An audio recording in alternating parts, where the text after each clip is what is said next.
नारायण राणे यांची उमेदवारीची पात्रता ठरवण्यासाठी महायुतीला आणि भाजपला एवढा वेळ लागलेला आहे की त्यांची उमेदवारी 13व्या यादीमध्ये आज प्रसिद्ध झाली आणि त्यांची एकाचीच उमेदवारी या 13व्या मध्ये राहिली। म्हणजे वर्गातला उमेदवार पहिल्या बेंचवर बसणारा उमेदवार लोकांना सांगत असतो, परंतु तो शेवटच्या बेंचवर बसला आणि शेवटच्या बेंचवर बसून हट्टाने, खरं तर त्यांच्या समोर किरण सामंत सारखे नवखे उमेदवार असून सुद्धा किरण सामंतांनी त्यांना शेवटच्या बेंचवर बसवलं आणि 13व्या यादीत त्यांचं नाव प्रसिद्ध करावं लागलं।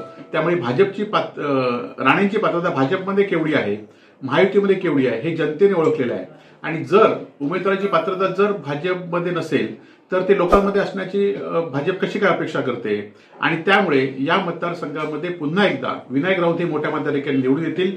राणेंना उमेदवारी ही राणेंनी हट्टाने घेतलेली आहे उमेदवार आहे, त्यांच्या 2 मुलग्यांच्या राजकीय करिअरसाठी ही उमेदवारी घेतलेली आहे। आणि खरं तर सिंधुदुर्ग जिल्ह्यामध्ये पुन्हा एकदा राणे आणि त्यांचे 2 मुलगे याच्यासाठीच राणे राजकारण करतायत हे आता सिद्ध झालेलं आहे।